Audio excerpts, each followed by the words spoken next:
Good morning, students. Today we'll discuss about colligative property of solutions. Colligative property of solution. Those property of ideal solution which depend only on the number of solute particles, which do not depend upon the nature of the solute particles, is known as colligative property. Colligative property of a solution is directly proportional to the number of solute particles. Greater the number of solute particles, greater will be its colligative property. As the examples, we take two containers. Container 1 have 1 liter of water and 10 moles of glucose. Container B have 1 liter of water and 10 moles of glucose. The solution of both the container is heated. We observe the boiling point of the container A and B have the same.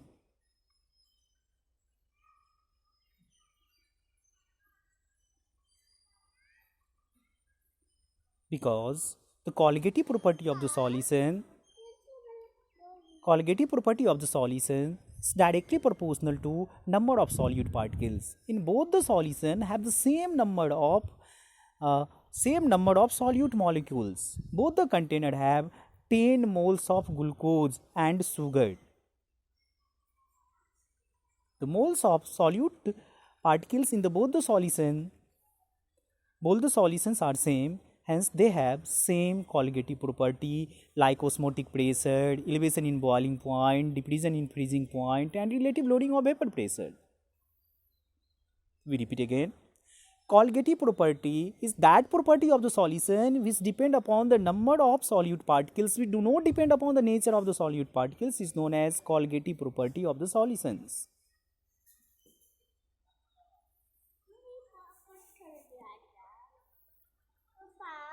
The important colligative property are relative loading of vapor pressure, osmotic pressure, elevation of boiling point, and diffusion of freezing point.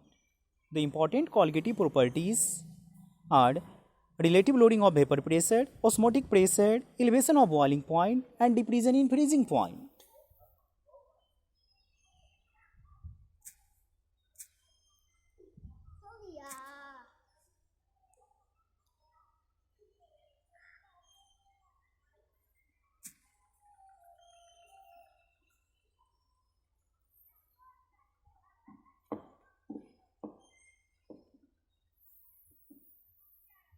So firstly we discuss about the relative loading of vapor pressure. Relative loading of vapor pressure. Relative loading of vapor pressure.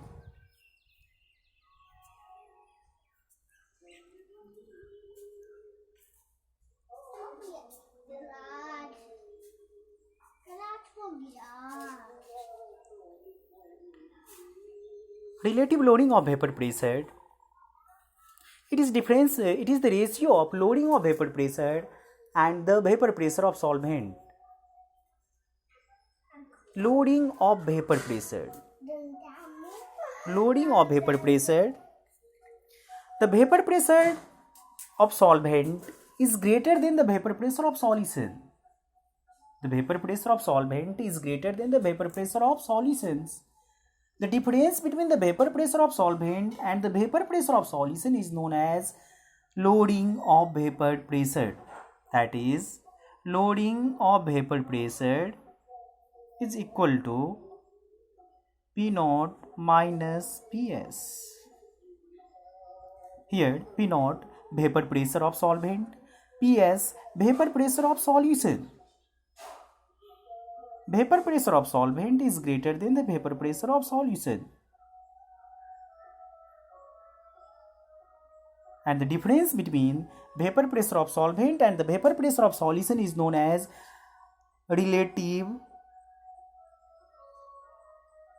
loading of vapor pressure is known as loading of vapor pressure. In other words, When solvent is mixed with solute, then its vapor pressure decreases. This decrease in vapor pressure is known as lowering of vapor pressure. Relative lowering of vapor pressure. Relative lowering of vapor pressure. It is the ratio between lowering of vapor pressure. It is the ratio between lowering of vapor pressure and the vapor pressure of solvent. That is P naught minus Ps by P naught is known as relative lowering of vapor pressure. Here P naught vapor pressure of solvent, Ps vapor pressure of solution, and P naught vapor pressure of solvent. And P naught minus Ps by P naught is known as relative lowering of vapor pressure. We repeat again. Relative lowering of vapor pressure is equal to P naught minus Ps by P naught. According to Rolle's law,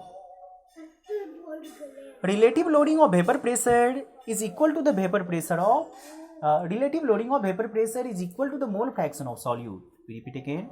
According to Rolle's law, relative loading of vapor pressure is equal to vapor pressure mole fraction of solute. That is P naught minus Ps by P naught is equal to mole fraction of solute. P naught minus Ps by P naught is equal to the mole fraction of solute. It is also written as P naught minus Ps by P naught is equal to N2 by N1 plus N2. Here N2 moles of solute, N1 moles of solvent, and N2 by N1 plus N2 mole fraction of solute. That is P naught minus Ps by P naught is equal to N2 by N1 plus N2. It is also written as W2 by M2 W2 by M2 divided by W1 by M1 W1 by M1 plus W2 by M2 W2 by W2 by M2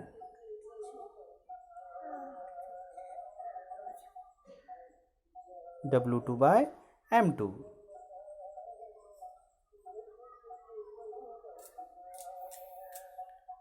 We repeat again. P naught minus Ps by P naught is equal to N2 by N1 plus N2. N2 is the ratio of weight of solute and molar mass of solute. Thus, N2 is written as W2 by M2 and N1 is written as W1 by M1. Here W2 weight of solute in gram, M2 weight of solute, molar mass of solute. W2 weight of solute in gram, N2 molar mass of solute, and W1 weight of solvent in gram, and M1 molar mass of solute. Repeat again. W2 weight of solute in gram, M2 molar mass of solute, W1 weight of solvent in gram, and M1 molar mass of solvent.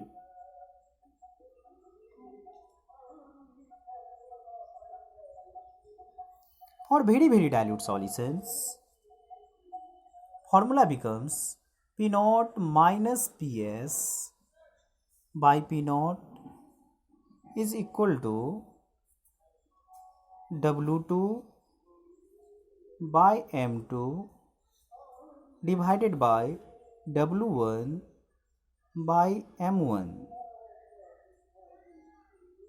Because in the case of very dilute solution, the number of solute molecules ignored.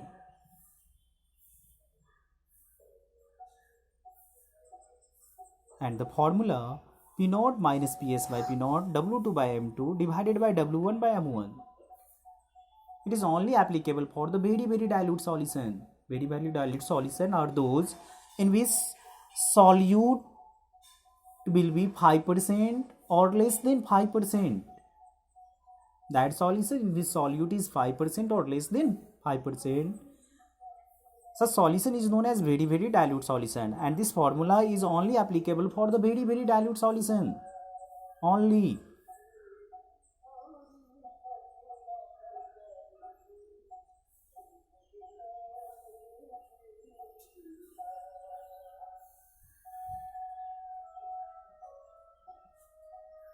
Okay students, and we discuss numerical of this topic in the next class.